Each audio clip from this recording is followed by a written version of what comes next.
लक्ष्मी जी की 2 बहुएं थी, सुमन और राधिका, और 2 बेटे, अजय और सुशील। लेकिन लक्ष्मी जी के बहू बेटे उनको अपने साथ रखने को तैयार नहीं थे। बहुओं के तेज स्वभाव के चलते लक्ष्मी जी को अपना ही घर छोड़कर एक किराए की कोठरी में रहना पड़ रहा था। कुछ दिनों से उनके बेटों ने उन्हें पैसे देना भी बंद कर दिया था। ऐसी स्थिति में लक्ष्मी जी ने अपनी जमा पूंजी से एक छोटी सी दुकान खोली। एक दिन शाम के वक्त, अजय सुनते हो, तुम्हारी माँ ने दुकान खोली है। दुकान, अब इस उम्र में दुकान पर बैठेगी वो। अब क्या किया जा सकता है, माँ की तो बुद्धि सठिया गई है। मोहल्ले में मजाक बनाएंगे सब हमारा। अरे जेठ जी, इसमें परेशानी क्या है अगर सासू माँ ने दुकान खोली है? हाँ, राधिका ठीक तो कह रही है। अपनी दुकान पर बैठी रहेगी, कम से कम हमें परेशान तो नहीं करेंगी। हाँ, वैसे बात तो ठीक है।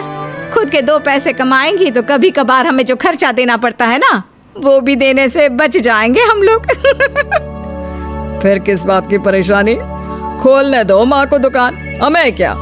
वैसे भी अपनी कोठरी में चुपचाप रह रही है ना, चाहे दुकान खोले या मॉल बनाए, हमें उससे क्या लेना देना। अगले दिन सुमन अपनी सास की दुकान पर पहुंचती है। सासू माँ, आपकी दुकान में शक्कर है क्या? शक्कर जरा 1 किलो दे दीजिएगा। हाँ हाँ बहू है ना, लो बेटा, 1 किलो क्यों, 2 किलो ले जाओ। सोच लो सासू माँ, घाटा हो जाएगा आपको, पैसे नहीं देने वाली मैं। देखो सुमन, ये मेरी दुकान है और यहाँ पर जो भी कोई सामान खरीदने आता है उसे पैसे तो देने ही पड़ते हैं। अरे सासू माँ, ऐसा क्यों कर रही हैं आप? अरे देखो ना, घर पर आपका बेटा और पोते पोती दूध में शक्कर डालने के लिए कब से इंतजार कर रहे हैं, जरा उनके बारे में तो सोचिए। अरे ऐसी बात है क्या? अब मुझे नहीं पता था। बहू एक काम करो, वैसे भी पहली बार आई हो ना, ये शक्कर तुम ऐसे ही ले जाओ, पैसे देने की जरूरत नहीं है। अगले दिन राधिका भी अपनी सास की दुकान पर पहुंचती है। प्रणाम सासू माँ, कैसी चल रही है आपकी दुकान? बस बेटा, जैसे तैसे करके काम चला रही हूँ। तुम बताओ, घर में सब राजी खुशी है ना? हाँ हाँ मम्मी जी, सब कुछ ठीक ठाक है। बताओ राधिका बहू, कैसे आना हुआ, कुछ काम था क्या? वो ना मम्मी जी, मुझे जरा 5 किलो आटा चाहिए था। मेरे पैर में ना बहुत दर्द है, इसलिए बाजार तक जाने में ना तकलीफ हो रही थी। घर पर बच्चे भूखे बैठे हैं, सोचा आपसे ही ले लेती हूँ। हाँ हाँ क्यों नहीं बेटा, ये लो 5 किलो आटा ले जाओ। हाँ लेकिन मम्मी जी, आपने जिठानी जी को शक्कर फ्री में दी थी, तो मुझसे भी पैसे तो नहीं लेंगी ना? हाँ, अच्छा ठीक है बेटा, कोई बात नहीं, तुम ऐसे ही ले जाओ, बच्चों से क्या पैसे लेना। कुछ दिनों के बाद लक्ष्मी का बेटा अजय दुकान पर पहुंचता है। कैसी हो माँ, दुकान तो अच्छी चल रही है ना तुम्हारी, सब मोहल्ले वाले तारीफ करते रहते हैं। अब क्या करूं बेटा, तुमने तो मुझे सहारा दिया नहीं, गरीब माँ को घर से बाहर निकाल दिया। कुछ तो करना पड़ेगा ना अपना पेट पालने के लिए। वो माँ ना बहुओं की बहुत चिक चिक रहती थी, अब देखो कितनी अच्छी जिंदगी है तुम्हारी, खुद कमाती हो, खुद खर्च करती हो, इससे अच्छी भला कोई जिंदगी हो सकती है क्या? हाँ बेटा, दिल को बहलाने के लिए तुम्हारी ये बात भी सही है, लेकिन कोई बात नहीं बेटा, मैं खुश हूँ। अच्छा माँ, मैं क्या कह रहा था, जरा 500 उधार तो दे देना।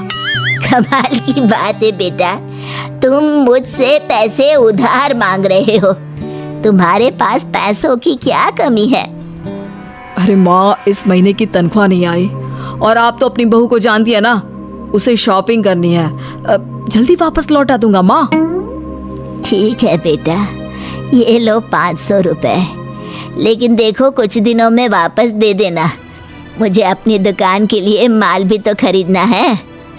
हाँ हाँ ठीक है माँ, जल्दी पैसे लौटा दूंगा। बहुत दिनों तक अजय अपनी माँ लक्ष्मी के पैसे वापस नहीं देता और सुमन और राधिका बार बार किसी न किसी बहाने से अपनी सास लक्ष्मी की दुकान से बिना पैसे दिए खूब सारा सामान ले आती है, जिसकी वजह से लक्ष्मी को अपनी दुकान में बहुत घाटा होता है। फिर एक दिन जब राधिका सामान लेने के लिए लक्ष्मी की दुकान पर पहुंचती है, सासू माँ, जरा वो 1 किलो दाल तो देना। नहीं बहू, अब मैं तुम्हें या सुमन को कोई सामान फ्री में नहीं देने वाली। तुम लोगों ने कभी कोई मदद नहीं की मेरी, उल्टा मेरी दुकान से फ्री का सामान ले जाकर मुझे मुश्किल में डाल दिया है। लेकिन मम्मी जी, हम तो आपके बच्चे हैं ना। अगर इतना ही मेरे बच्चे हो तो फिर मुझे घर से बाहर क्यों निकाल दिया? देख बहू, अब मैं तुम्हें 1 रुपए का सामान भी फ्री में नहीं दूंगी। और जाकर सुमन को भी कह देना, आए दिन तुम्हारा पति मुझसे उधार ले जाता है और वापस भी नहीं लौटाता। राधिका गुस्से में घर वापस आती है। घर आने के बाद, क्या हुआ राधिका, बहुत गुस्से में लग रही हो तुम? सासू माँ की दुकान पर गई थी ना? सासू माँ का तो कुछ करना पड़ेगा, जब से ये दुकान खोलकर बैठी है। अक्कड़ तो देखो उनकी। अरे लेकिन हुआ क्या है? होना क्या है, दाल लेने गई थी, मुझे 4 बातें सुनाकर उल्टा भेज दिया, कुछ दिया भी नहीं। ये तो सासू माँ ने ठीक नहीं किया। देखो मेरे पास ना एक बहुत अच्छा प्लान है। कैसा प्लान भाभी?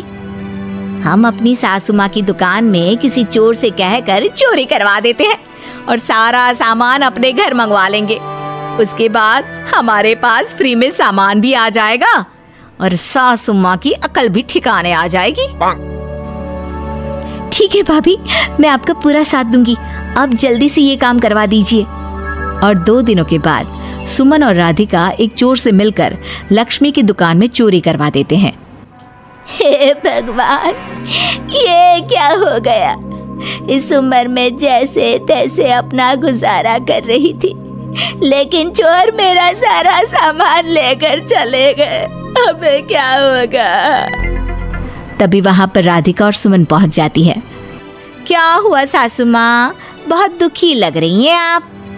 अरे क्या बताऊं, मेरी दुकान का सारा माल चोरी हो गया। अब अगर आप अपने ही बहू बेटे को सामान नहीं देंगी तो ऐसा तो होगा ना सासू माँ। अब राधिका की बात सुनकर लक्ष्मी को यकीन हो जाता है कि इस चोरी के पीछे कहीं ना कहीं उसकी दोनों बहुओं का ही हाथ है। लक्ष्मी एक प्लान बनाती है। पैसे उधार लेकर अपनी दुकान में फिर से खूब सारा सामान ले आती है। अरे भाभी, देखा आपने, सासू माँ की दुकान तो फिर से सामान से भर गई है। हाँ वही तो, मैं तो सोच रही थी कि एक बार में उनकी अकल ठिकाने आ जाएगी, पर लगता है फिर से कुछ करना पड़ेगा। लेकिन अब हम क्या कर सकते हैं? अरे वही जो हमने पहले किया था। इसका मतलब फिर से चोरी करवाएंगे? हाँ, उसके बिना हमारा काम कैसे चलेगा? और इस बार चोरी करने हम दोनों चलेंगे, कुछ नहीं छोड़ेंगे उनकी दुकान में। सुमन और राधिका दोनों मिलकर लक्ष्मी की दुकान में चोरी कर लेती हैं और सारा सामान चुपचाप अपने घर के स्टोर में लाकर रख देते हैं। लेकिन सुबह होते ही लक्ष्मी पुलिस लेकर सुमन और राधिका के घर पहुंच जाती है। इंस्पेक्टर साहब, मेरी इन दोनों बहुओं ने ही घर में चोरी की है। अरे ना ना इंस्पेक्टर साहब, ये हम पर झूठा इल्जाम लगा रही हैं। अरे हम क्यों इनकी दुकान में चोरी करने लगे? माँ, आपको शर्म नहीं आती अपनी बहू पर झूठा इल्जाम लगाते हुए? हाँ माँ, हम आपके बेटे हैं और ये आपकी बहुएं हैं, आप ऐसा कैसे कर सकती हैं? लक्ष्मी जी, क्या आपके पास कोई सबूत है? अरे इंस्पेक्टर साहब, आप इनकी बातों में मत आइए। ये हमारी माँ है और इनकी दिमागी हालत ठीक नहीं है, इसीलिए तो हमसे अलग रहती हैं। इंस्पेक्टर साहब, मेरी दिमागी हालत बिल्कुल ठीक है और मेरे पास इन दोनों के खिलाफ बहुत बड़ा सबूत है। बताइए, क्या सबूत है आपके पास? आप जरा मेरी दोनों बहुओं के हाथ पानी से धुलवा दो, फिर सब कुछ साफ साफ पता चल जाएगा। अरे हाथ पानी से धोने से क्या होगा माँ? आप दोनों मेरे सामने अपने हाथों पर पानी डालिए। जैसे ही राधिका और सुमन अपने हाथ पानी में डालती हैं, उनके हाथों का रंग लाल हो जाता है और ये देखकर सब लोग हैरान रह जाते हैं। अरे ये क्या, तुम्हारे हाथों का रंग अचानक से लाल कैसे हो गया? क्योंकि मैंने अपनी दुकान के सारे सामान पर एक तरह का केमिकल लगा कर रखा था।